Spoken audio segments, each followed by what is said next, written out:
All right, so we've talked about the politics of the Gilded Age and how Republicans are pro-business, Democrats laissez-faire, both parties are corrupt, and we talked a little bit about the economics of the Gilded Age. You had a handful of people, these robber barons, manipulating capitalism, manipulating the fact that they can now get into markets they couldn't get into before for much cheaper, driving out of competition out of business, and price gouging consumers once they're the only game in town. And then again, we talked about how they would try to form trusts to get around state and federal restrictions, or at least attempts to sort of rein them in.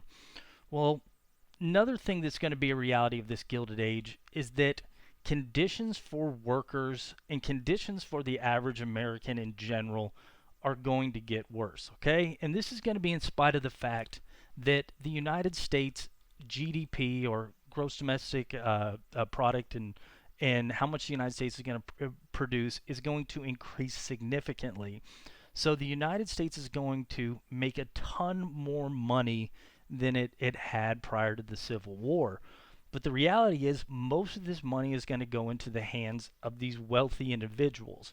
Average Joe Schmo, we'll talk about industrial workers, a little bit about farmers, is not going to see the benefits of this wealth increase.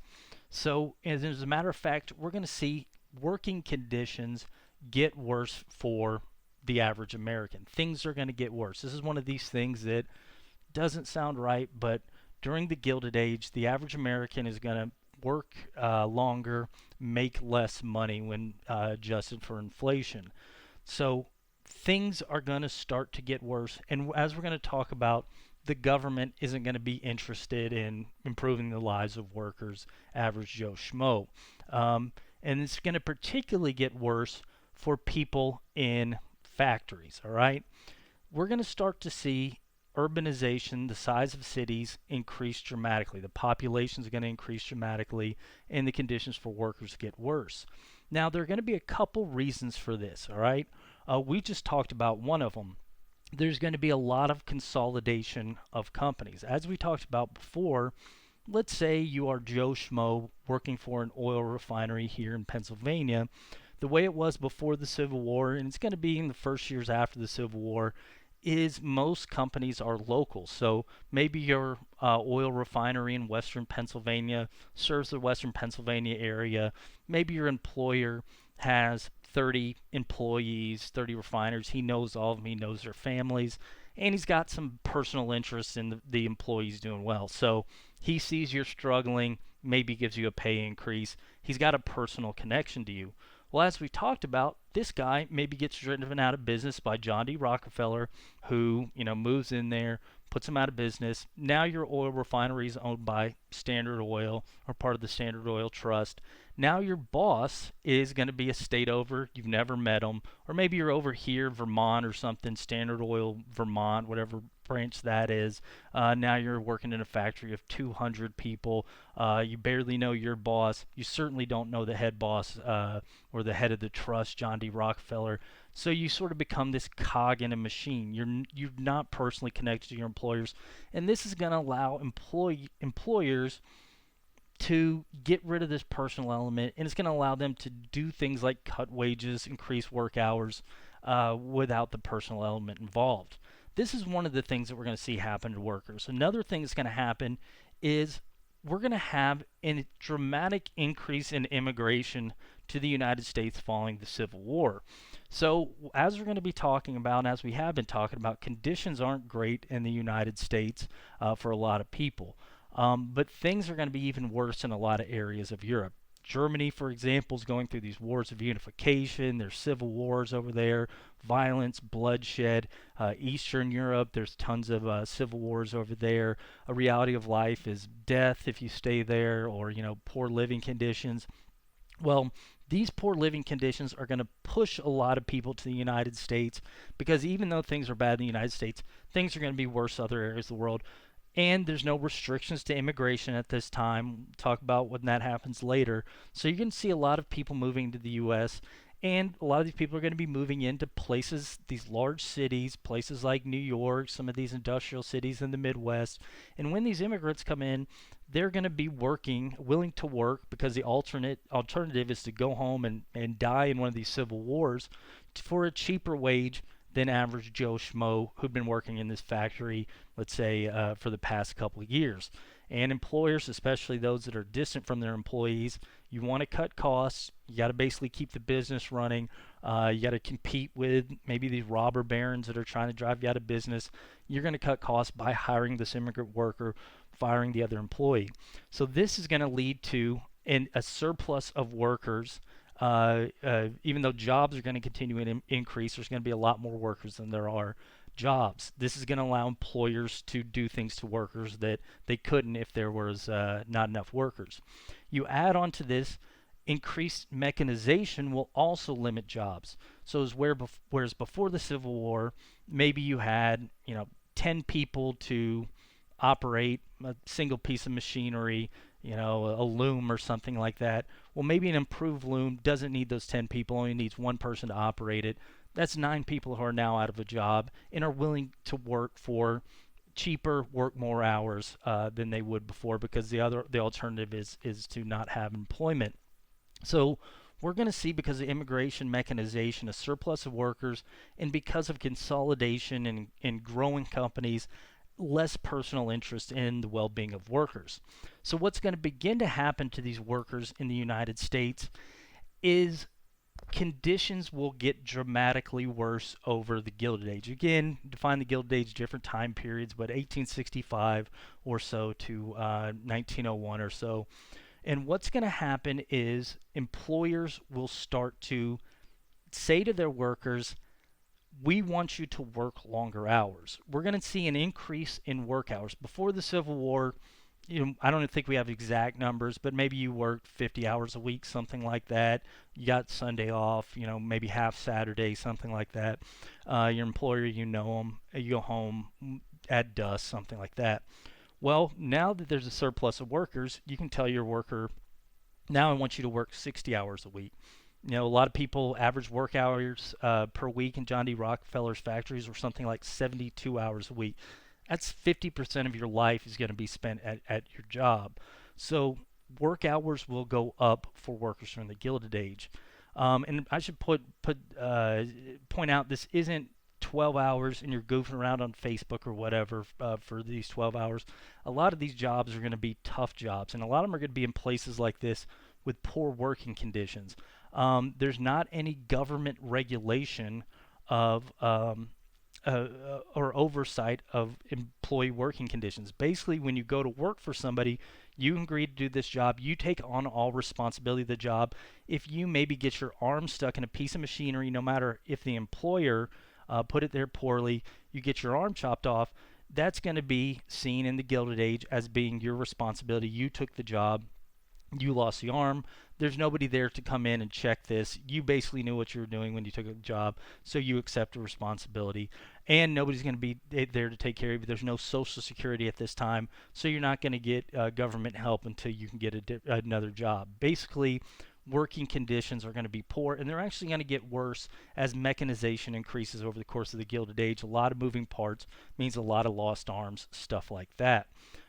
You add on to this during the Gilded Age, another thing we're going to see, and this is again owing to the surplus of workers, is wages are actually going to fall. All right, so you generally see an increase in wages as time goes by, but here, because of surplus of workers, mechanization, this consolidation of companies, wages are actually going to go down. As a matter of fact, the average unskilled worker in a John D. Rockefeller factory makes something like $500 a year. That's going to be barely enough to put food on the table, get an apartment or something with multiple families. Things are going to be pretty darn bad. So this is going to be a result here. Lowering of wages, increasing of work hours, working conditions get worse. As a matter of fact, most employees of these companies, again, maybe before the Civil War, you would be able to afford an apartment with your family, but we'll start to see things like multiple families move in with one another. This is actually, a lot of these immigrant workers coming from overseas, places where, things are bad over there, will start sharing these apartments. These guys go to work in Again, work 12 hours a day, very low pay, can only afford to, with all this pay, can only afford to, live in this single apartment. Things get really bad. Another thing that's going to be made worse during the Gilded Age is child labor. Now, there absolutely was child labor before the Civil War. Usually, though, it's done under your parents. You're at the farm, you're working for them. If you did go to work with a factory, you're around the child the whole time. You know the employer or something like that. But we'll see child labor will actually increase because one, and this is a reason people I think make a bigger deal out of it than in reality, but it's absolutely happened. With increased mechanization, sometimes kids are needed to reach into machinery, manipulate parts. Bigger hands can't do it, children's hands can, so you hire kids for that. Probably a bigger reason is that, let's say you're a family, before dad's wage was enough to pay for the apartment. Now maybe wages are going down. Now maybe you're moving another family into the apartment, but that's still not enough. Well, I need to get we need to pay rent, we need to put food on the table, we're going to starve. Well, little Billy over here, maybe the local area had set up public schools. Now, public schools aren't everywhere. They're increasingly in more and more places by the end of the 1800s, but a good chunk of places have public schools as an option. You, as a parent, want to see your kid go to school. You want to see them learn to read and write because, as all parents do, you want this kid to be better off than you are. So you want to see him have the opportunity to be something other than a manual labor. But you also want to see him survive, which requires shelter and requires clothing. Eventually, you're going to get to the point where, in order to provide these things, my wages keep decreasing. We need to send Billy to work to help provide for this. Now, Billy's not going to be able to get the education that he needs to better himself, so he's going to end up being a manual laborer in this factory. And again, sort of this cycle is going to repeat itself. So you see an increase in this child labor during this Gilded Age. And again, this isn't going to be the monitored, supervised child labor you would maybe see on a family farm, something like that. It sort of sticks children in this cycle. Now, I'm going to give a couple examples of how this sort of mistreatment of employees can play out.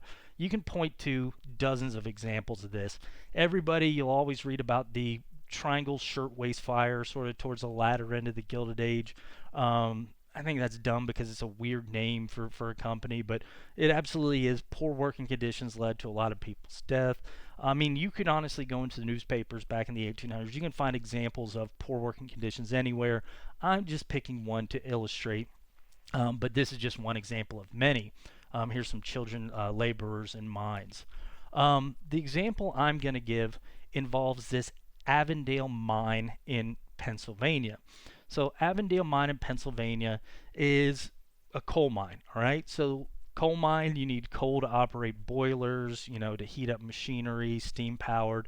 For people's homes, you need coal, and you get this coal obviously out of the ground. Well, the way that these coal mines would operate is you would usually have them somewhat near train tracks, and you would have miners go into the coal mine, extract the coal, put it on, a cart or whatever, bring it out, and once it's brought out, it needs to go through this coal breaker to process the coal. You're not going to ship huge chunks of coal to market just because this is not going to work in the boiler. You need to separate rocks from the coal, so it's got to go through this coal breaker. Well, the most companies, or I shouldn't say most companies, companies in other parts of the world, like England at the time, big coal mining industry over there, they made their coal breakers, made sure they were about 100 feet away from the coal mine. So once the coal comes out, you got to put it on this conveyor belt, bring it away from the mine, and then you have this machine that essentially breaks up the coal. If you've ever played Red Dead Redemption 2 in Annesburg, you see a good example of a coal breaker. Sorry, this is a video game reference, but that's the reality. So you see these coal breakers bring the coal out and then separate the coal in the coal breaker. Now, the problem with bringing it 100 miles, or not 100 miles, 100 feet, 100 yards out, is that that's going to add to production costs. You got to basically have these conveyor belts. You got to load it onto there. That's more machine power. It's going to be used to get these conveyor belts out there. It'd be a lot cheaper if you built the coal breaker on top of the mine. So why do England, why does England require this coal breaker to be built away from the top of the mine? Why do some people build it away from the mine and not do it the cheaper way? Well, this is because you have coal which can heat up, catch fire. If it's in this machinery, it can catch fire and it can start burning this. It can start burning things down. It can light this coal breaker facility on fire. Well, that's exactly what's going to happen here in 1869. So 108 mine workers are going to be down in the mine, working in this Avondale mine, sending the coal up to the top. And the Avondale Mine Company, there's no laws on the books in late 1800s United States. Local governments didn't have it, state governments didn't have it, national government doesn't have it, didn't have any laws that you had to build coal breaker away from the mine. It's, again, Republicans would generally view, okay, this is good for business. There's no reason to regulate that. Democrats, it's not the responsibility of the government to regulate that. So nobody's going to put a law saying you got to have this thing separate.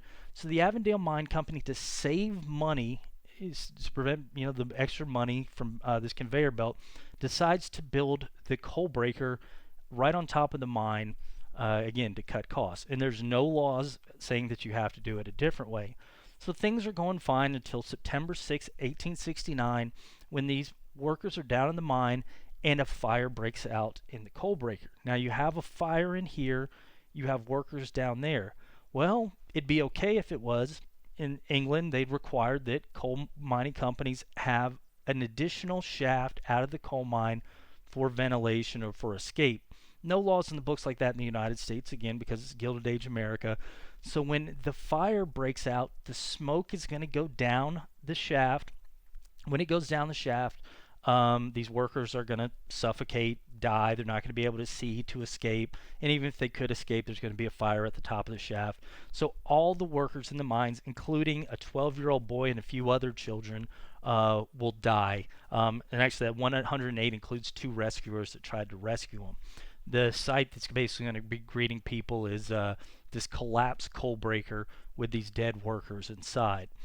Now, this is obviously terrible if you're the worker. You lost your life. It's terrible if you're family. A lot of these guys have wives and children that are dependent on them. They're not going to be able to provide for their families any longer. Not as bad for the Avondale Mining Company because they didn't violate any laws here. They don't like the fact they lost their coal breakers, and it's going to take a little bit of effort to replace these workers, but there's so much surplus of workers out there, that's not going to be that issue. And as a matter of fact, if you add up the cost of, if you consider the coal breaker might have burned down if it was 100 yards away from the coal mine, the loss of the workers doesn't even really affect them that much financially because, again, there's, because they can replace workers easily, and there's no laws in the book saying they can't do this. So they're not going to face any legal repercussions. And as we'll see, the Avondale Mining Company will just go ahead and restart. They're not going to have to pay the families any money, anything like that. There's no insurance or anything to take care of these workers. So bad for the workers, not much skin off the back of the Avondale Mining Company. So this is going to happen all over the place. Again, you can come up with examples of this everywhere. As a matter of fact, around this time, something like 30,000 workers, industrial workers, are going to die a year in the United States. About 1 million a year are going to suffer some sort of severe injury on the job. That's a lot of injuries. That's a lot of deaths. This is very dangerous stuff. So the companies aren't going to do anything about it because this is going to cut into their profit. The governments aren't going to do anything about it because, again, Democrats don't think it's their responsibility. Republicans don't want to hurt the business. So how can workers deal with this? What can you do if conditions are like this? Well, what we'll see is with nobody helping them, workers are going to start to unionize, okay?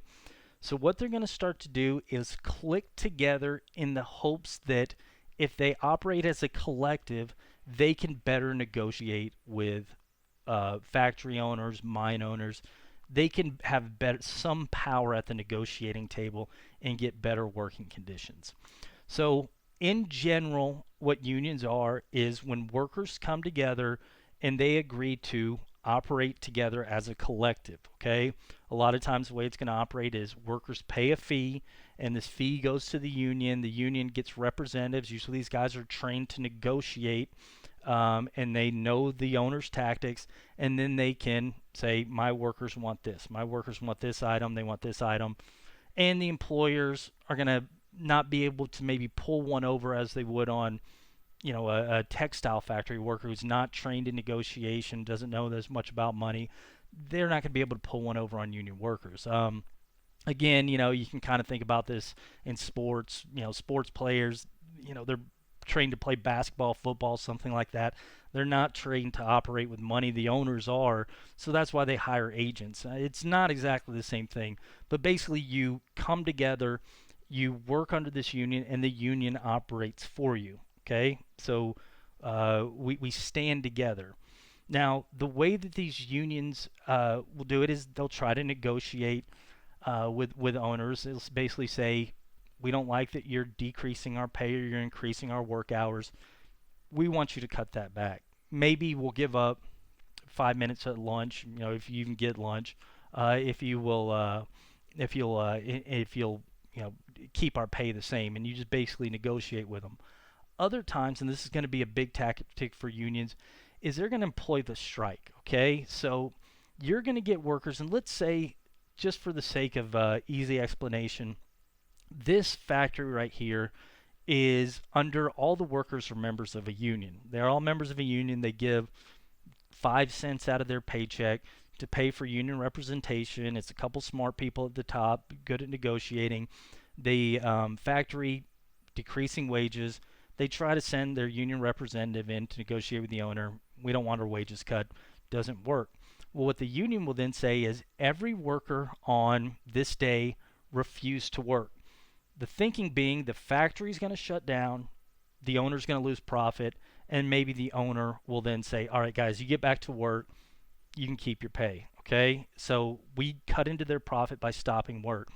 Well, the problem with this is that a lot of times, and specifically for low skilled jobs, these workers can easily be replaced. You can just get some immigrants that just recently came to the United States, Italy, or something, Germany, something like that, and they come in and they do their job for them.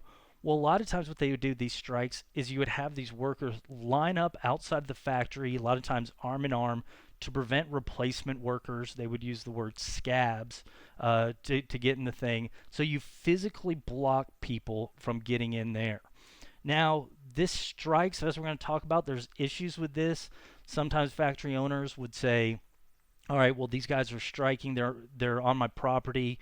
I want to arrest it for trespassing. Sometimes politicians will agree with these business owners.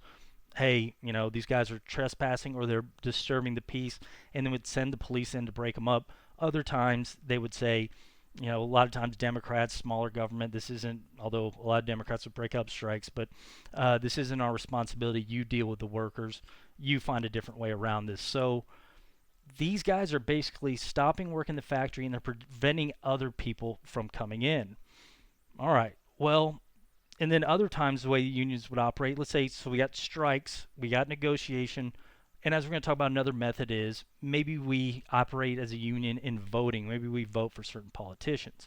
Before we get to that, though, let's point out the different types of unions. All right, so sometimes you'll have people in an individual factory unionize.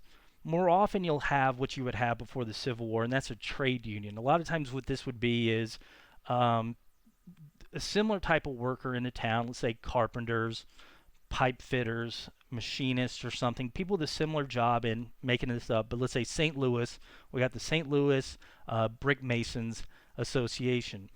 Maybe there's 20 brick masons in town, you all belong to this association, and one person works at one factory, another person works at another factory, another person works at another factory. Let's say they come together and basically they're all going to demand an increase in wages. They go to the owners and they say, I want this increase in wages. The owner, if there was no union around, would say, well, fine, I'm going to go hire Bill over here. Well, they're not going to be able to with a trade union because Bill's going to say, no, I stand with solidarity with so-and-so. I'm going to demand that wage as well, so you've got to give it to him or me, so you're not going to get out of paying it.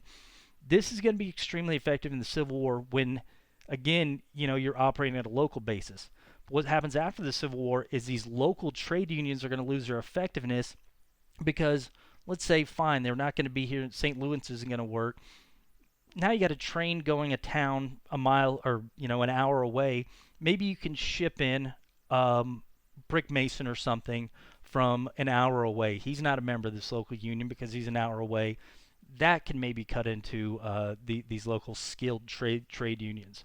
So local unions aren't going to be as effective during the post-Civil War period because you can sort of reach out to other localities. This is going to be especially a problem in the Northeast, a densely populated area where transportation between these large population centers is a lot more efficient. All right, so this is one type of union, and as we're going to see, owners are going to find a way around it. Fine, we'll get around a local union by going outside of the area. Another thing that's going to type of union, this is going to be formed in 1878. Seeing that local unions are facing issues, some workers are going to have the idea, what if we get almost all industrial workers in the United States under a single union? And we're going to see this idea of this Knights of Labor come out in 1878.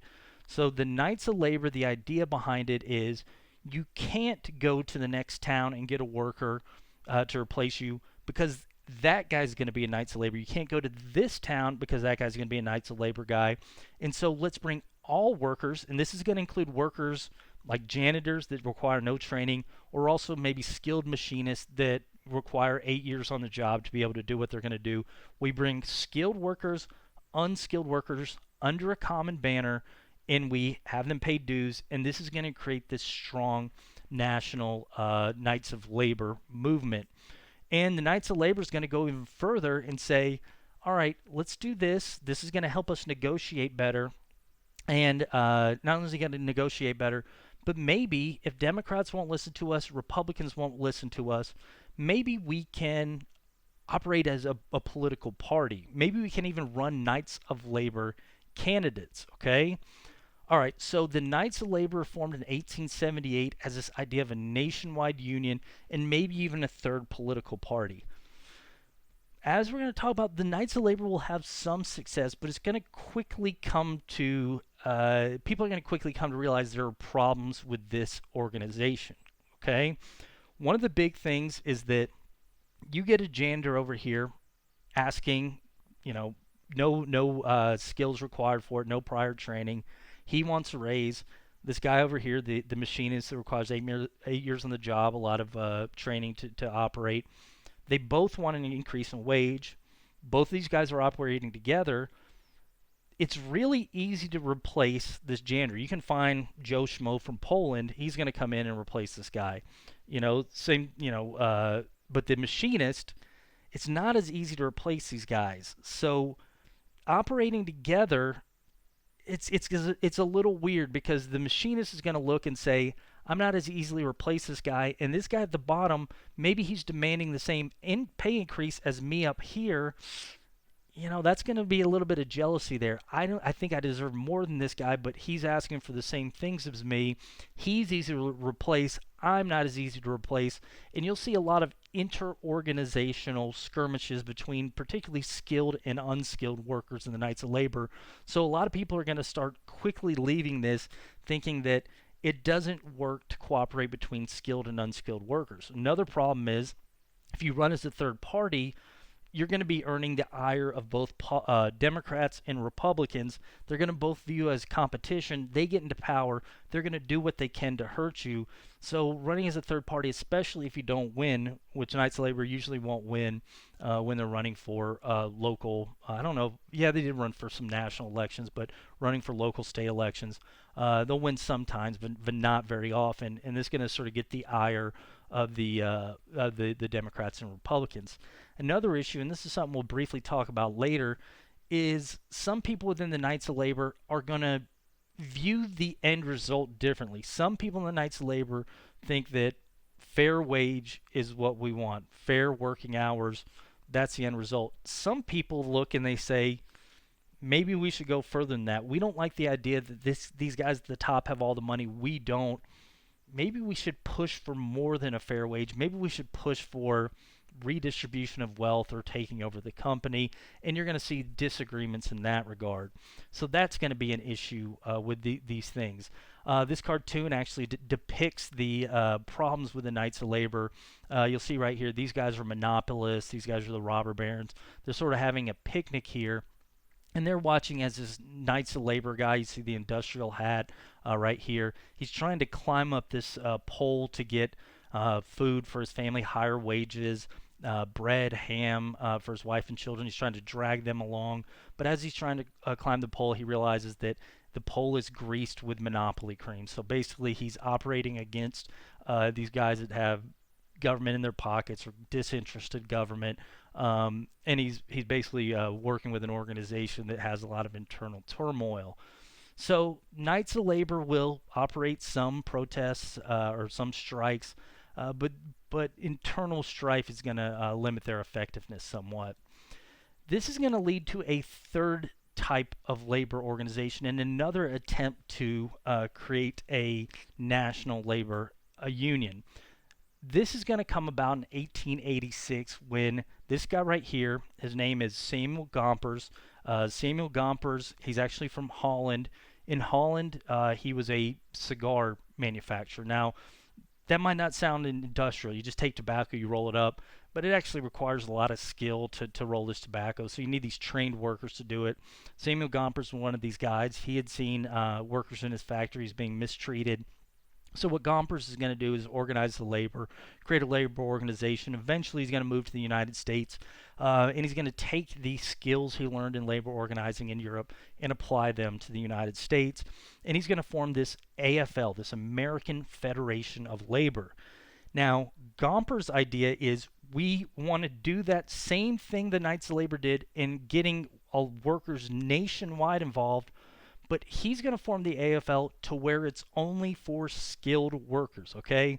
Unless if your job is something that can be done and easily replaced, again, something like a janitor, something like that, something that doesn't require a lot of skill to do, then you're not welcome in the AFL.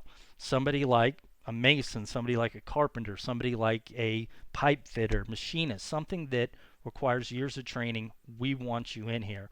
So Samuel Gompers reserved for skilled laborers. The idea here is that you won't get the infighting between the skilled and unskilled workers. So that fixes that problems with the Knights of Labor. The other thing that the AFL is going to do is it will say, we're not going to be radical. So some people in the Knights of Labor are talking about redistributing wealth. The AFL will specifically say, we're wanting to work within the capitalist system. We just want fair wages. That's the end goal here, is our workers want to be treated fairly, not anything beyond that, okay? Because as we're going to talk about, some American public views sort of that radicalism of the Knights of Labor, at least some Knights of Labor members, as going too far. Another thing that's going to make the AFL different is that Gompers will specifically say that we're political mercenaries, okay? Whereas the Knights of Labor sometimes ran as a third party, Gompers is going to say, we're not going to do that. We're going to basically vote for, and we're going to send our union support behind whatever candidate is going to make the most promises for workers, whether that be Republican, Democrat, or maybe a third party. So if you have, let's say, Cincinnati or something, Republican here, pro-business guy, Democrat, laissez-faire over here, these guys, the AFL will go to them. They're running for mayor or something like that. You got 10,000 industrial workers, members of the AFL in Cincinnati. They'll say to these guys, we want you to pass a local law mandating 9-hour workday. Lower the workday from 12 hours to 9 hours. Can either of you promise us that? All right, I will. Democrat candidate raises his hand. I'll promise that to you. Fine. You've got 10,000 votes. So they're basically going to stay out of politics, except they're going to stay out of participating directly in politics. They're going to go and throw their votes behind whoever will make the most promises for workers. Now, of course, the workers don't have to vote for the AFL says to, but a lot of times they're going to find it in their best interest to do so. This is going to be incredibly successful. We'll see the AFL is going to avoid the fights that the Knights of Labor have. It's going to avoid sort of the accusations of radicalism the Knights of Labor had. And it's going to continue to grow from 1886 onward. 1886 there's about 150,000 the AFL. Number goes up to almost 1 million by 1900. Is in the multiple millions. 1920 something like 4 million. And I think they're going to merge with the CIO group, but today it's the biggest labor union in the United States still. So this idea of skilled laborers not directly competing with the political parties will end up working. Even though this will be successful, and the AFL will run some successful strikes, it will get workers to owners to give up, certain demands or give up, increased wages in some instances. But even though this is well run, well organized, it's gonna end up losing most of the time. So, you're paying up to the AFL, they're organizing strikes. Sometimes they work, a good chunk of time they don't. Why are unions going to continue to face problems even if they're very well organized? Well, the problem is that sort of the things are stacked against them, okay? And I think this is really well depicted in this cartoon right here. So what you've got is basically this guy right here. Again, the laborer hat, industrial worker hat. He's sitting here riding a donkey or a horse of poverty. The only weapon he has right here is a strike, all right? So he's sitting here and he's facing off against this monopoly or this corporation, this trust, I guess you would say. And what you've got is this guy's much better equipped than him. You see he's riding a locomotive. And what this guy has on here is, you see on his little feather out of his hat is arrogance, corruption of legislature is his shield. This guy has money. He has expendable capital. This guy, pay a couple cents for union dues, but he can't afford to pay anything else because he's trying to pay for his family. So he's got corruption of legislature right here. You'll see his little lance. It says subsidized press. The guys that own the factories, a lot of them are the ones that own the newspapers. So even if the AFL profess not to be radical, something happens in an AFL strike. Somebody, one member of the 1,000 protesters, says something radical. The press is going to report on that and sort of support the big business. So you're having to fight this guy, this large knight here in this picture, when you don't have very many weapons. And you'll see that right here, this is reserved for capitalists. So you're at an automatic disadvantage. Making things worse is the general perception of unions in the United States. Now, if you were to ask the average American, think of a union worker. Think about what you see in Hollywood movies, TV shows. What do you think when you imagine a union worker? A lot of people are going to view like a guy lazy on the this construction site or something. The one nail needs to be nailed in, and the project's finished, but it hits noon, and this guy says, "Nope, not going to nail this nail in." Union says, "I get a 1 hour lunch." Quits the job until 1 o'clock, and then maybe is taking extra breaks, making all these demands, and basically have this impression that union guys are trying to pull something over. This is not a modern thing. People thought this about unions, especially people that weren't in industrial jobs, thought this about unions from the very beginning. This is a cartoon from the late 1800s depicting this idea of unions making demands. I think we here in the United States, we have this perception that everybody thinks that I work hard. Everybody else is trying to pull one over. Me, I work hard. That guy's trying to get something over. And I think this perception extends to unions. A lot of people see unions and they say, those people are, they're joining unions not because they need money to feed their family, they need reasonable working hours. They're joining because they're trying to trick people. We have this weird thing, I think this is unique to America, where we think somebody is trying to get one over and not work as hard as I am.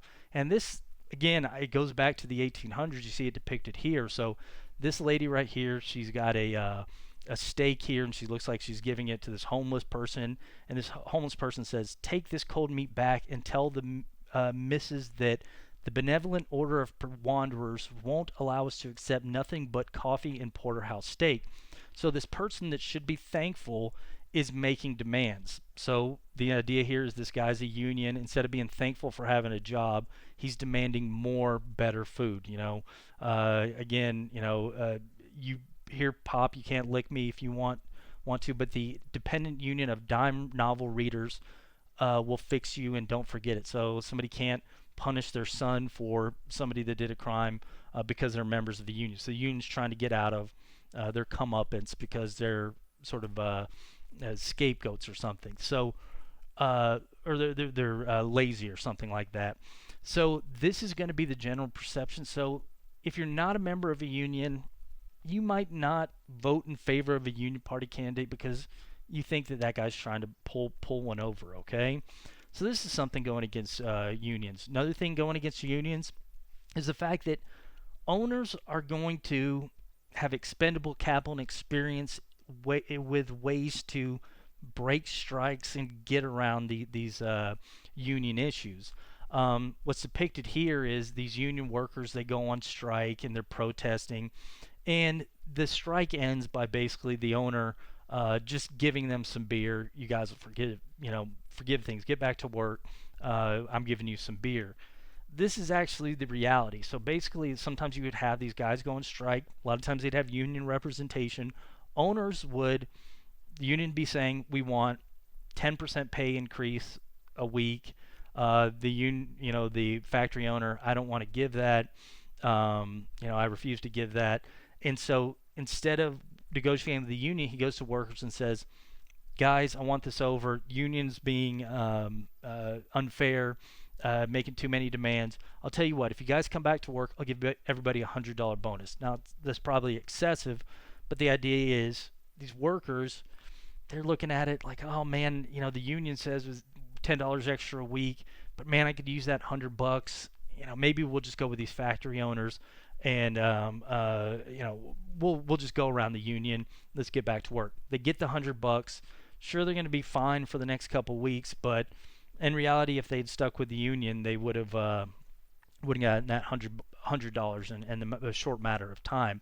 So owners go around them. If you ever see, there's an episode of The Simpsons. It's one of the first episodes. It's really funny because I think it's the nuclear workers are striking against Mr. Burns. Mr. Burns, they basically want a dental plan, and Mr. Burns says, forget the dental plan, here's some beer. And the workers, shoot, I want some beer. They give up their strike for beer. Now they don't have dental plan. And at the end of the episode, Lisa needs braces, and Homer initially can't give it to her because they gave it up for beer. So owners can find ways to get around strikes, and it's hard to keep the workers unified. You're also going to see owners, let's say you do stay unified, owners will find ways around that. They're going to come up with this idea of physically breaking strikes, okay? So sometimes you have a strike and people surround a factory. The owners want to bring replacement workers in, but they can't because these workers are physically surrounding them. Sometimes the owners will be able to call in politicians. These guys are disturbing the peace or trespassing. Sometimes the politicians owning the factory owners will break up the strikes and get the replacement workers in. Other times politicians don't want to upset the union because they want those votes, or maybe they don't feel it's their responsibility to deal with this strike. So now the owner has a government that won't break up the strike for them. So what they're going to do is basically hire paramilitary organizations to break strikes. And the biggest group that's going to do this is a group called the Pinkertons. So the Pinkertons were initially a detective agency. Again, if you've ever seen Red Dead Redemption 2, they play a big part in that. But they started as an investigation organization. You would hire the Pinkertons if you got robbed, lost a family heirloom, and the police, they just don't know what they're doing. They don't have the time or the resources to find the robber. But you really want this back. Maybe hire the detectives. They'll put together the clues. A lot of times these guys are more experienced than the police. They'll catch the criminal, get your property back. Sometimes, and this would be in the West, basically you would have train robbers. They would pull over trains, and let's say you have valuables in the train. Well, what are you going to do to protect these valuables? Well, maybe hire the Pinkertons to protect the valuables in case the train gets robbed. The train robbers a lot of times would leave those cars alone because they don't want to deal with the Pinkertons. A lot of times these are guys that used to be soldiers or policemen, stuff like that.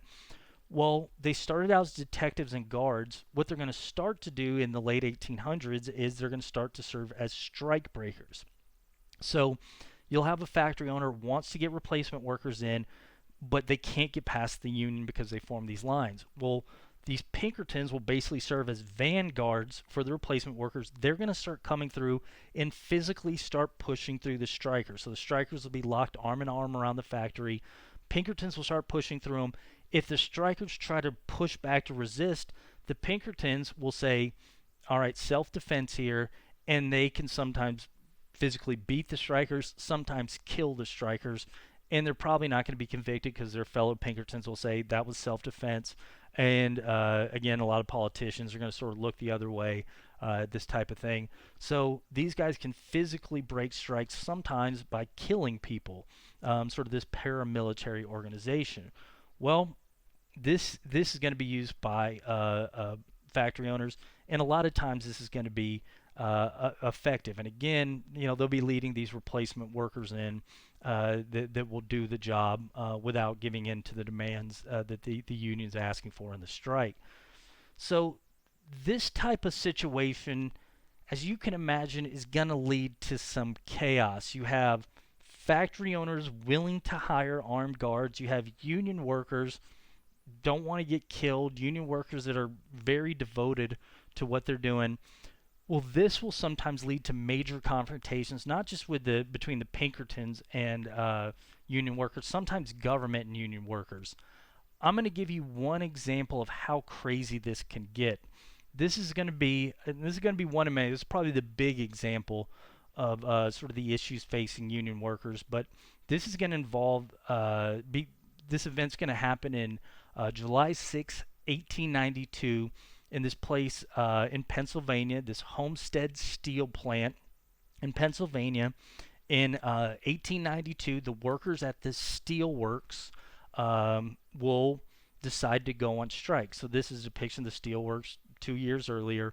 Basically, it's this steel factory along this river. The workers decide, we want better working conditions. This isn't an AFL protest. I believe it's a steel union protest.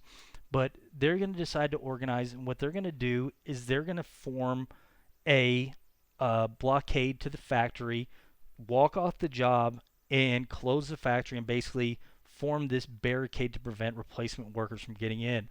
The union will actually set up camp, and so what unions do a lot of times is they'll provide food for families while strikes are going on. The union is actually going to set up camp beside this, so you can have people all hours of the day guarding the entrance to this thing. And you'll have these workers basically blocking the entrance. This is a depiction from a movie of them guarding. So you're not going to be able to get replacement workers around these guys. They're protecting the factory, and they're shutting it down and basically saying to the owner, we need better increase in pay. We need better working conditions. Well, the owner of the factory doesn't want to give these things, but again, he can't get his replacement workers past these guys. So what he's going to do is he's going to hire the Pinkertons to come in and break the strike. So the Pinkertons, he's going to hire 300 of these guys. These guys are going to assess the situation. They're going to realize we can't get past these guys. The union has, established a pretty big blockade. We physically can't push through them, so we can't go this direction. But what the Pinkertons are going to figure out is, what if we establish a beachhead at the back of the factory? What we can do is we can then bring the replacement workers on barges on the river, and if we have a sort of a landing space, they can get off at the landing space and they go in the factory through this back entrance. So we don't need to go in this direction to get the factory operated. So on July 6, 1892, the Pinkertons are going to set off in these barges in order to establish this beachhead. Well, as they're crossing over, somebody from the union is going to notice what's happening, and they're going to get to this beachhead. Somebody's going to start firing at the Pinkertons. The Pinkertons are armed. they're going to start firing back. At one point, somebody's going to get dynamite from the union and throw it at the Pinkerton's boat. One of these Pinkerton boats is going to go up in flames. At one point, one of the union workers is going to load dynamite onto a railroad car, try to push it to explode where the Pinkertons are trying to land, and a gun battle is going to basically break out between the Pinkertons and the union workers. Somebody, I don't know who, brought a cannon. They start firing that thing. This is a worker dispute, but it's going to lead to dynamite throwing, cannon firing, explosive train cars. This battle starts to break out. Eventually, the Pinkertons are going to surrender. You have this is one of the Pinkerton boats on fire. By the way, that's a photograph. This is a depiction of the battle of the Pinkerton. So I guess this would be the Pinkerton boat, or that's maybe the ones on fire.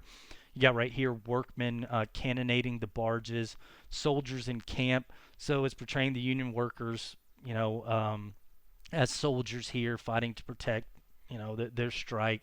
Workmen attacking the barges. You see right here surrender of Pinkerton men, where they're giving up. We're losing this thing. So it seems like July 6th, we won. The owner wasn't able to break the strike. We're successful in this thing. We're not getting maybe the owner can now give in to our demands. Well, unfortunately for the workers, how do you think the government reacts to this? The government, a lot of times, will stay out of this time. A lot of times they'll break up the strikes. In this particular instance, they'd stayed out of this, but now you have people firing cannons.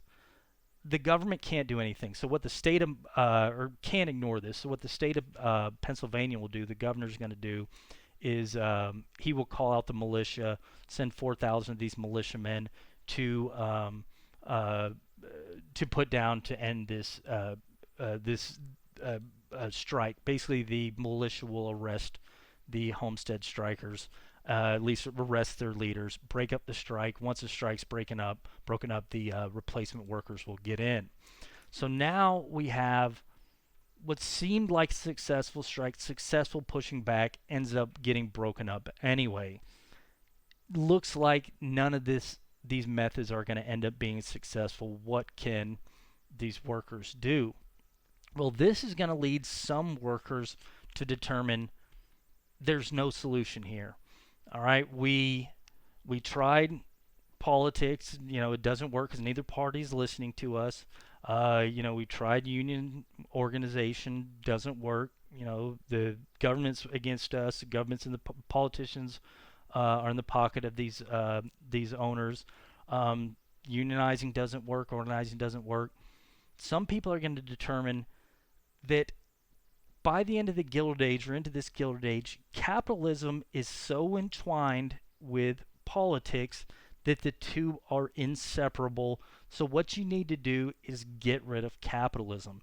And what we're going to see a number of workers start doing is prescribe to alternate economic systems, or start buying into the ideas of alternative economic systems. One of the guys that's going to start to become popular among workers is going to be this guy right here, Communist Santa Claus Karl Marx. Karl Marx was not American. He's actually from Germany. He's actually not a worker himself. He was born to a fairly wealthy family. But he had seen the same thing happening in Germany that he saw in the United States, this increased industrialization, and he saw money getting funneled in the hands of the few, and then people having to work more hours, less wages. And what Karl Marx is going to theorize is that this can't continue to happen. Again, same thing happening over there, money in the hands of the few, politicians basically working for those guys. What Karl Marx thought is that eventually there's going to be a revolution. Physical revolution, sometimes maybe a political revolution, but eventually things are going to get so bad for workers that they're going to rise up and they're going to seize the means of production from the people at the top. They're going to take over the factory, and this would be at the local scale. They're going to take over the factory, and they're going to run the factory in the best interest of the workers. So the workers will be the ones running things. They're going to be paying, since they're the one running things, they're paying fair wages to each other, and they're going to run the factory in a way that is best for those who are producing the products. So he thinks that this can't continue to happen. Eventually you're going to have a revolution. So imagine it's a local level where you'll have worker scenes of means of production. And he's going to view this socialist system. Now, everybody uses socialism as a good word or a bad word. At its basis, what it means is workers owning the means of production. That's all it means at its basis. And it sort of takes on these other meanings later on. But he basically thinks this is sort of the end result is going to happen. So workers own the means of production. Well, eventually, if this happens at a society-wide scale where you see it not just in one factory but across the board in a country or maybe the world, what would eventually emerge is, since people are putting the wealth back in the hands of the people that are doing the work, eventually you're going to start seeing a merging of classes, and eventually there'll be this classless society to come out where the people no longer own property. You don't have the one wealthy person owning everything. You basically have all people owning everything, and the state or the people own everything. You don't have wealthy people any longer. You don't have poor people. Basically, everybody's at the same economic level. And what Karl Marx would call this is sort of this communist society, this communal society where everybody works towards a common goal. All right, so he proposes this, writes this Communist Manifesto, first gets popular in Europe. It's eventually, these ideas are going to be accepted by some Americans, and some American workers, seeing what's happening there, are going to try to implement some of these concepts. Some are going to actually try to do it through physical violence, but some are going to try to do it through political means. And one of those people is going to be this guy right here. This guy's name's Eugene Debs. So Eugene Debs was a union organizer. He's one of these guys that saw unions as the means to get workers' demands. Basically, he thought that if workers made these demands, eventually they would get the owners to give in to them. But what happens to Debs is similar to what happens with the Homestead steel strike. One of his strikes gets broken up by police. He gets thrown in jail for disturbing the peace. While he's in jail, he's going to come across Marxist teachings, and he's going to decide that we need to bring about this socialist economic system through political means, and he's going to form something called the Socialist Party of America. And the idea here to Eugene Debs is that if we can get this put in place, instead of having, the wealthy people at the top, you'll basically have the government owning the means of production and the people electing the government. So the people elect the government controls the means of production, and because the government's elected by the people, it will distribute the means of production to the people better than they would be distributed by the sort of wealthy, the robber barons. So he starts this socialist party where he wants to basically put into politics Marx's socialist system. So if this went through, no longer would you have private property, wealth, well, not exactly, but no longer would you have industry owned by the wealthy. Industry would be owned by the government, and because the government owns the industry, it would run the industry for the benefit of the workers, not the individuals at the top. So Debs, he's not going to go as far as to talk about the communist society, but he's basically going to be talking about this socialist system, and he forms the Socialist Party of America. Now, the thing with this, the United States in general, this is very radical. The U.S. has generally been under the has been under the capitalist system, although not like it had existed in the late 1800s for all of its existence.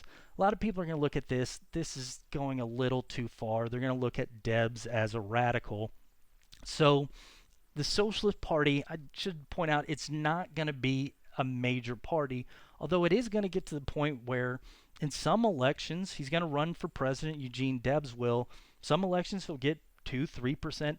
He's actually in one election going to get upwards of 10%. That says something pretty significant about the U.S. that generally kind of conservative in politics, economic thinking, some people are basically going to push for this recreation of the capitalist system with the socialist movement. People get so frustrated. You get 10% of the population wanting to make this big leap. So we're going to see this emerge in the late 1800s and carry over into the early 1900s. Some Americans are going to be pushing for even more radical solutions to the problems between capitalists and their workers. As a matter of fact, there's going to be this movement that will come out called the anarchist communist movement. All right. Now, I may be too indoctrinated by capitalist system to completely understand anarcho-communism, but basically the idea is that we're going to go beyond socialism and we're going to get rid of private property altogether, and nobody's going to own anything, and basically you're going to get rid of the government and you're going to get rid of private property, and people will live in this sort of communal society where they take care of one another.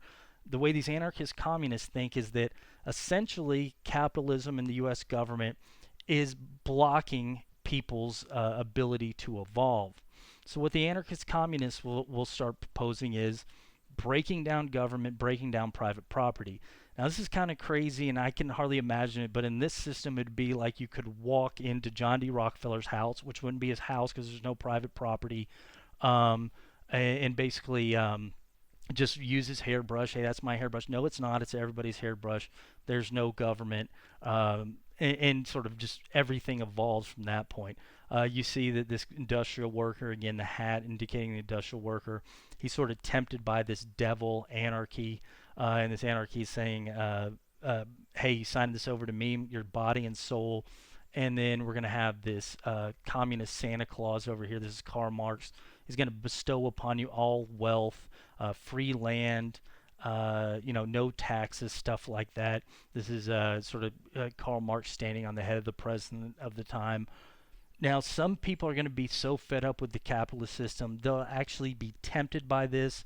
But in general, this isn't going to gain traction. Less than 1% of Americans will actually adhere to this communist anarchism. Things aren't going to be good for farmers either during the Gilded Age. So what's going to begin to happen post-Civil War for farmers is a lot more farmers are going to lose their land and start having to become something called tenant farmers. All right, we'll talk about what that is in a second. But just know after the Civil War, you'll see more and more people go into debt, farmers go into debt, and they're going to lose their land to wealthy landowners and sort of this conglomeration of land into the hands of a few instead of individual landowners. Why does this happen? Why do farmers start suddenly going into debt after the Civil War? Well, this is going to owe to a number of factors. One of the big things is we're going to see price fluctuations due to the Civil War. This is particularly going to affect the U.S. South. So after the U.S., during the Civil War, the South been producing a lot of cotton, using slavery to produce cotton during the Civil War and before. Well, this markets for cotton, a lot of these cotton was sold to the North, a lot was sold to England.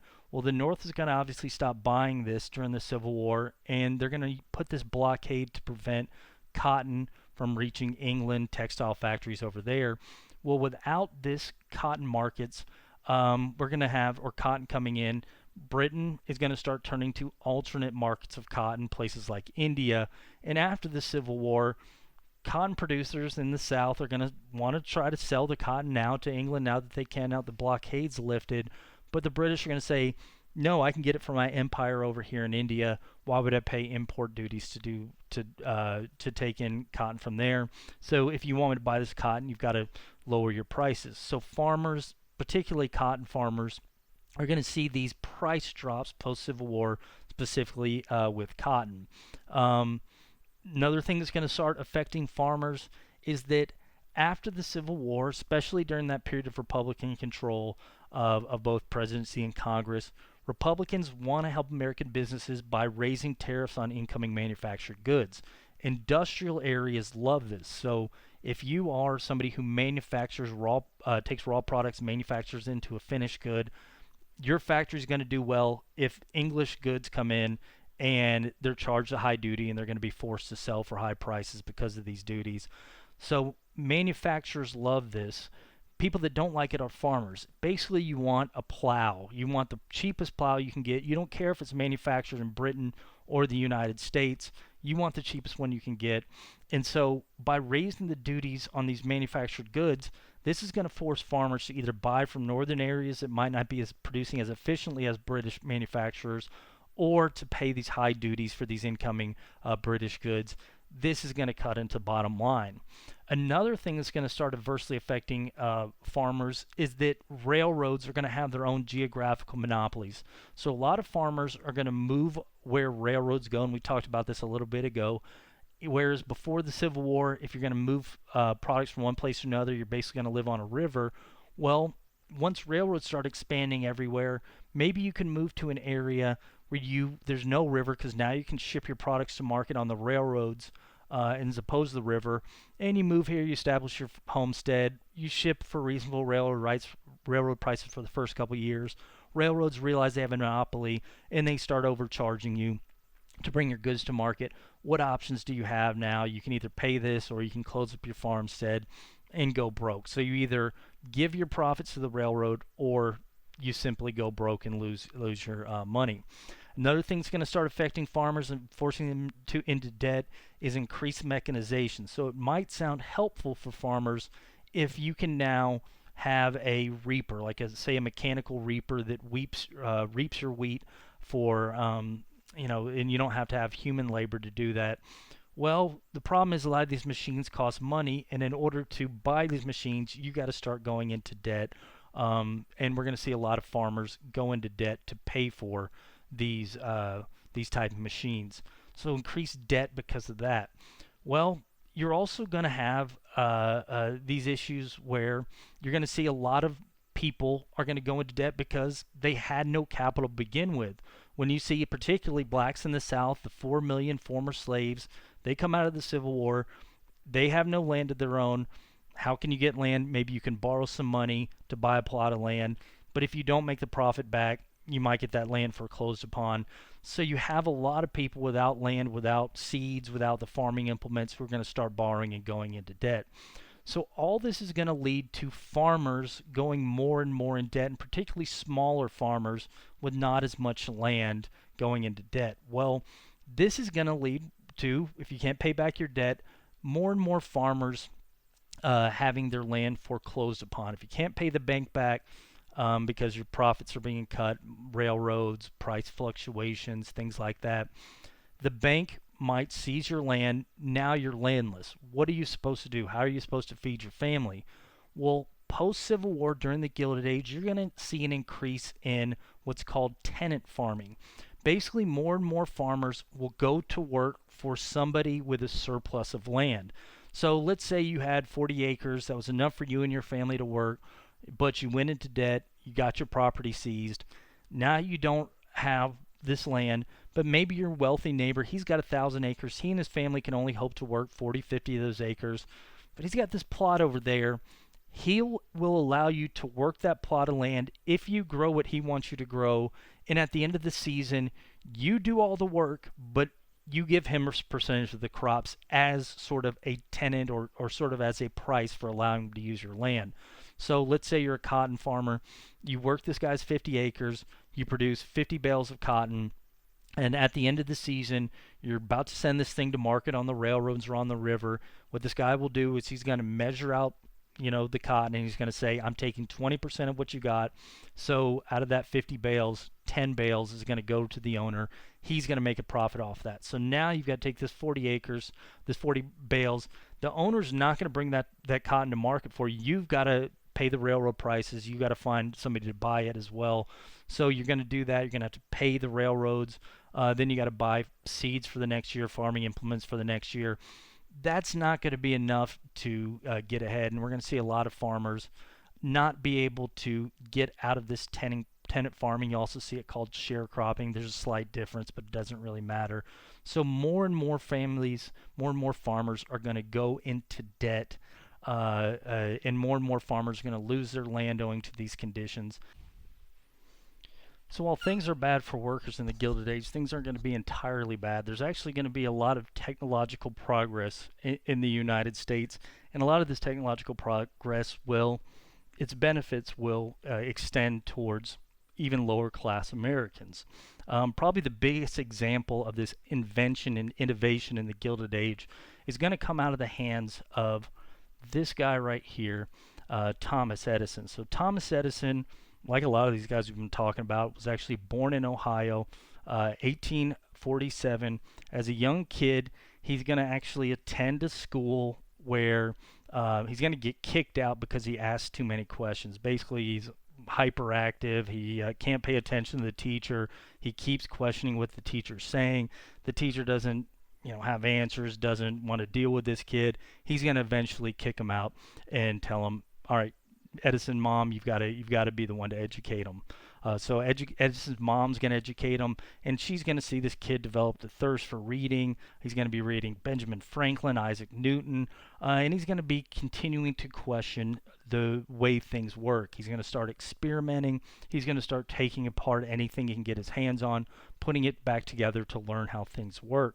As a young man, he's going to start working in a telegraph office. So what telegraphs were is basically you would use Morse code for to send messages, series of beeps across these telegraph lines. One person would send it, the next person would receive it, they'd decrypt the message, and then you transverse 1,000 miles through this sound system where basically you use sound power to send message from one place to another. Well, when messages aren't coming along, which a lot of times this telegraph office is specifically at night, things can be boring. So you're not getting any messages. You're a guy like Thomas Edison who can't sit still for a long time. So Edison would use this time to experiment.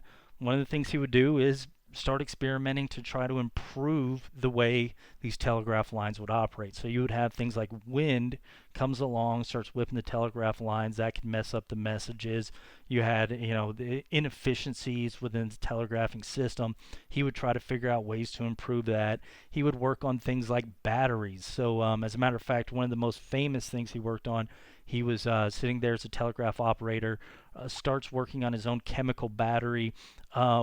The battery and acid ends up spilling. He knocks it over on his desk, drips onto the floor, leaks through the floor, falls onto the desk of his boss below. Boss sees that. He's going to fire Edison.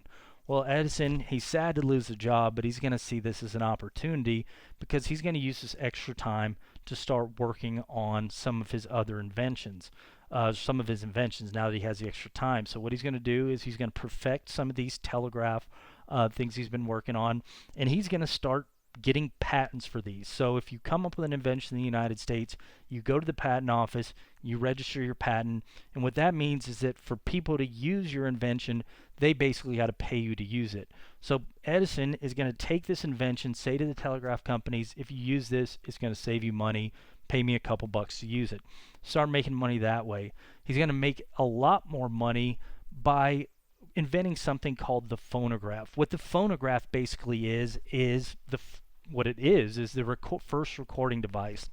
So the way that this would work is you would speak into this little box right here, and at the end of it, there's a series of wires. And these wires, when you speak into it, they would start marking this cylinder down at the bottom. So the vibration of your voice would move these whiskers. They would carve out these grooves in the cylinder, and then you could later take a brush across the cylinder and reproduce the sound that you made. So you basically play this back and your voice comes out of the cylinder. Now it's not like the modern recording devices we have today, but you could hear somebody's voice, you could hear music if you played it into there. Well, this is going to be something that blows everybody's mind. You can hear somebody's voice years after they said it, thousands of miles away from where they said it. That's phenomenal. Everybody is going to want to own one of these, use this for one reason or another. Well, in order to do that, they're going to have to go through Edison because he patents the phonograph, and so he's going to make a ton of money off people licensing his patent. So he gets these monies from these inventions coming in, particularly the phonograph, and what we're going to see is Edison is going to use this money to start his own research organization, his own research lab, a place called Menlo Park. Okay, so this is in New Jersey. Edison is basically going to buy this grounds and make it a refuge for scientists. He's going to hire scientists from around the globe, and he's going to put them to work on solving certain problems. A lot of the way the Menlo Park will be operated is that corporations will come up with an issue that they're having. I'm just going to make this up, but let's say a company that has a textile machine, but they have a spindle that keeps getting loose, and when it gets loose, it ruins all the fabric. You can't solve this problem. It seems to be an issue with this loom, and they just can't get around it. Well, how do we deal with this? Well, I'll go to Thomas Edison and I'll say, solve this problem for me. Edison's going to give this problem to a bunch of different types of scientists, maybe one mechanical engineer, maybe one guy that is a materials expert, and these guys will sort of tinker around. Maybe they'll come up with a more efficient design. A lot of times they'll then get the patent on it, but then they'll lease it back to the company so they can improve their efficiency. So it will operate on basically corporations asking them to solve problems. Kind of today, you can kind of think of this like a think tank. So you get a bunch of smart people together and you ask them to solve a problem. Like I know over at SMU, they have a sports think tank. So what'll happen is maybe the NFL having issues with concussions. They say to these guys, come up with a better helmet, and you'll have at SMU a brain expert, a guy that's expert in plastics, a guy that's experts in foam materials or something like that, a guy that's an expert in CTE, and these guys will look at the problem and they'll say, okay, this is the best helmet. They give this back to the NFL. That's what happens here at Menlo Park a lot of times. Corporations pay them to fix things. Other times, Edison's going to put his scientists to work on problems that he thinks needs to be solved or things that he wants a patent for. So Edison will say to these 5 guys, come up with this invention. This is a problem I see, come up with an invention to it, or this is a device I think that should be invented, work on this. Well, these guys a lot of times will invent these things. Once they're done, they then go to Edison. Edison, because he's paying these guys, will then put the patent in his name. A lot of the guys aren't going to like that because, hey, we did the work, but Edison would counter, hey, well, I was paying you to do it. So Edison will start hiring these scientists to do patents for him and things like that. So corporate sponsored research, and also Edison putting the guys to work on a variety of issues and a variety of inventions. Well, one of the things that Edison is going to start putting his guys to work on is something that, it's not, the concept's not new, and I mean, it's something that happens in nature, but this electricity. So we've seen, the passage of electrons from one place to another. People have been experimenting with electricity. Back to Ben Franklin forcing his poor bastard son to hold a kite in the rain. People have been experimenting with that type of thing for a long time. But in the 1800s, people have been experimenting with using electricity to create mechanical energy and to create light. All right. So Edison is going to realize that if I get these guys to create a way to produce light, then I can make a lot of money. Now, before I go into this, I should say people had been experimenting with using electricity to create light well before Edison. They'd even created light bulbs before Edison. He is not the inventor of the light bulb. He is not, okay?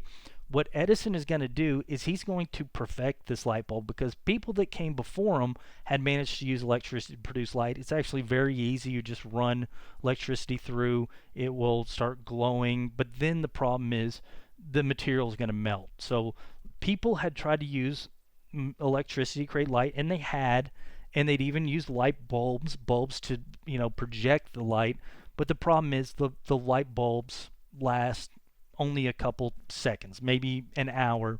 They're impractical except for demonstrations.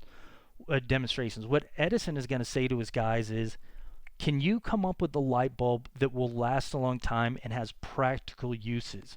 Basically, that one that's also affordable, not just by the rich and the wealthy, but by average Joe Schmo.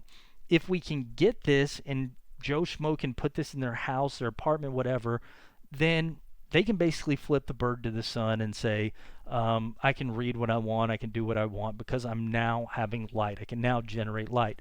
But the thing is, we have to do it cheap and we have to do it to where it lasts a long time and it's efficient.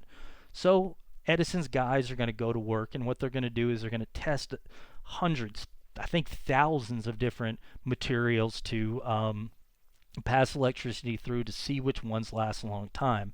Eventually, they're going to come up with this carbonized bamboo, I believe is what they end up using is going to be successful. They run electricity through it, it generates light, and it doesn't burn out immediately. Well, once they come up with this, they come up with a perfect design to perfect the light, or as close as they can get at the time to perfect the light. They're going to now have this thing that everybody wants. This is the iPhone of the late 1800s. Everybody wants light in their house. Again, you can do things you could only do by lamp before, which is very not as good as a light bulb can do. Now you can basically stay up all hours of the night if you want to. So Edison has this thing that everybody wants. Well, there's a problem. In order to get the light bulb to work, you've got to get electricity to the house. Well, Edison's going to say, I've got a solution for that. I actually happen to have patents on electricity generating devices and things that can transmit electricity from one place to another. As a matter of fact, Edison's Menlo Park guys have been working on this DC or direct current technology, where basically you take mechanical energy, whether generated through coal and turbines or waterfalls, however you create this mechanical energy, you run magnets through, or you run physical motion in a magnetic field.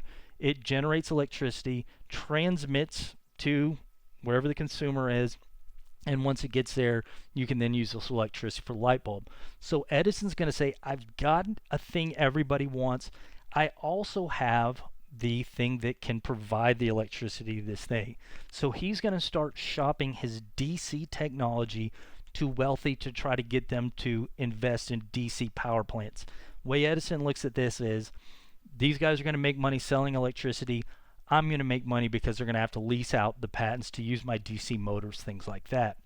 Unfortunately for Edison, he's not the only electricity guy in town. There's another guy that's going to be shopping a different type of electricity called alternating current, or AC electricity, and this guy's going to be named Nikola Tesla. Okay, a little bit about Tesla. Very similar background to Edison, and then at a young man, he asks a lot of questions, takes things apart, constantly questioning things. A little bit different than Edison. He was born in Austria-Hungary, this empire over in Europe. He would have these crazy visions as a young man, but for the most part, same inquisitive mind as Edison. Well, as a young man, Tesla is going to start experimenting with electricity, and he's going to start coming up with his own sort of electrical motors, things like that. Well, as a young man, he hears that the United States is becoming sort of the heart of electric research, and he's going to go to work for Edison in Menlo Park. While he's there, he's going to come up with a number of inventions, but he's going to be unhappy. One, because a lot of his inventions, even though he does the work, Edison gets the name on the patent. Two, he doesn't think that Edison's DC technology is the way to go. He thinks there's a better way of doing it, his AC tech. And also, he just doesn't like the fact that he's the one doing the work, and these other scientists are getting equal pay, equal praise from Edison. And so he's going to decide to quit Menlo Park. He quits Menlo Park, and he's going to come up with motors for his AC tech, generators for his AC technology. And when Edison perfects his light bulb, starts shopping around his DC tech, Edison starts shopping his DC tech. Tesla's going to start shopping his AC tech. The way that this was done back in the day, they didn't have the internet, they didn't have TV or anything, they didn't even have radio at that point yet. So if you had an invention and you wanted to get investors, what you would do is you would go to a fair, these technology fairs, and you would put a demonstration of your technology and hope that a wealthy person would come along and say, I want to buy the patents, or I want to use your technology. Here's some money. We're going to start a business together. So each of these guys would go to these technology fairs. They'd be held throughout the world, throughout the United States. And what Edison would do is he would put up strings of lights, and they would be powered by his DC tech. And he would hope these wealthy people come along, want to start a DC power plant. Edison starts doing it. Tesla's going to do the same thing for his alternating current tech at the same fairs Edison is. Now the thing is that Tesla's going to do that Edison isn't, is he's going to tell these wealthy investors he can use their patents, the AC patents, for free. Edison wants to charge money. Not only that, but Tesla's going to say, and this is going to be accurate, that the AC tech is more efficient at delivering than to deliver this AC tech than it is the DC tech. So Edison has more of a name than Tesla, but Tesla has better technology, and he's offering his patents for free. Basically, he just wants some money for his labs for experimenting, but he is offering this for free. Well, Edison's going to look at this. How can I beat this guy? Well, Edison's solution is going to be to start killing the crap out of animals and blaming it on AC tech. So what he'll start doing is bringing farm animals, electrocuting them with AC technology, and saying, hey, here's a cow, it's dead. This can happen to your children if you use AC technology. Now, DC tech would do the same thing. Edison's not going to point that out. At one point, Edison is even going to get an elephant that had killed its trainer, was going to be euthanized. Edison says, hey, can I borrow that? Hey, people, look what this AC tech does. It kills the elephant. There's even a video on YouTube if you're a weirdo and you want to look at that. So Edison does that. He's going to go even further. He invents the electric chair. Edison doesn't like capital punishment, but to prove that AC tech is bad, he builds this machine that will electrify and kill people using Tesla's technology. So Edison does that to discredit Tesla. But the thing is, Tesla, again, is offering the better tech for free. So what's going to end up happening is we're going to have this battle. It's almost like, if you remember way back when, before Blu-rays sort of emerged as the technology, you had these HD DVDs and Blu-ray, and nobody knew which one was going to win. But the second one got an advantage over the other, everybody knew the other one was going to fall. That's going to happen here with the AC versus DC. What we're going to have is a guy named George Westinghouse, and I should point out Edison's electric company will be called General Electric. Tesla is going to be funded by this guy Westinghouse, so this is going to be a different company called Westinghouse, and Westinghouse will hire Tesla to basically help him build this electrical generating plant at Niagara Falls. So this they'll take this section of the Niagara Falls, they're going to put an electrical power plant on it, use the energy of the water to move turbines, and then they're going to use this AC power, and it's going to generate enough electricity to power homes throughout the Northeast, where the good chunk of the population of the United States is, the wealthy in the United States is. And so once this happens, and basically Tesla and Westinghouse collaborating together say, we can power your home with AC tech, it's pretty apparent that Edison and his DC technology is not going to win. And so Tesla wins these current wars, is what they're going to call them. So Tesla is going to end up emerging victorious. Now, Edison is going to be fine, because when this electricity in this house, whether AC or DC, people are going to be using his light bulb. So he's got the patent to this. He's fine. He doesn't win the current war, but he's still going to be okay because he has the light bulb and he's got a number of other patents. As a matter of fact, he's going to get something like 1,000 patents to his name. So he'll be okay. His General Electric company is going to continue to produce motors. It's going to actually start working on alternating current eventually.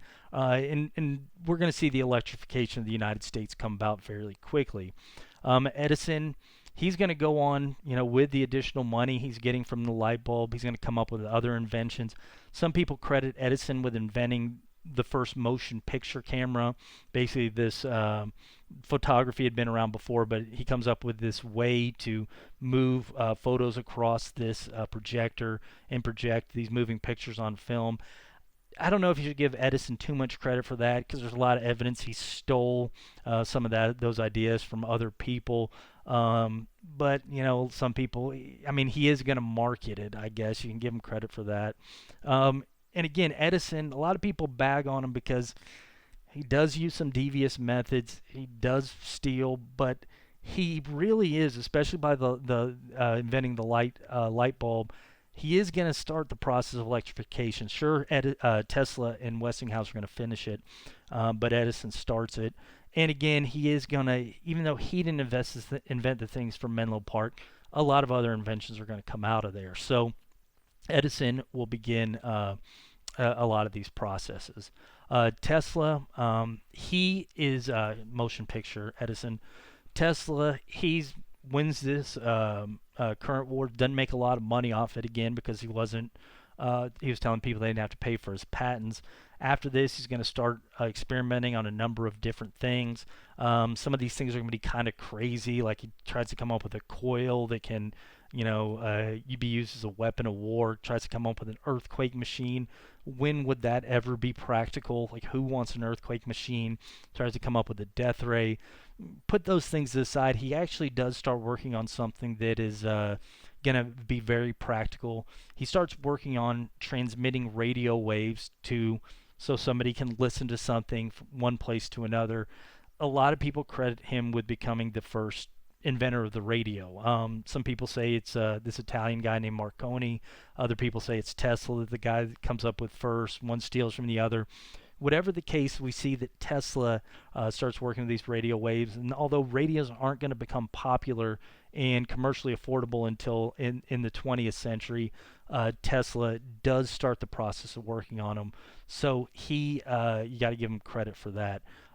Tesla, again, towards later in life, he's going to start working on some crazy stuff. But you do have to give him credit for AC Tech and also the radio. Number of other inventions are going to come out of this Gilded Age. We get this telephone by Alexander Graham Bell, to where you can transmit voice through these telephone lines. Refrigeration is going to start coming out at this time. Metal detector, we talked about that before. So this is going to improve people's lives, whereas other aspects of the Gilded Age will be negative in people's lives.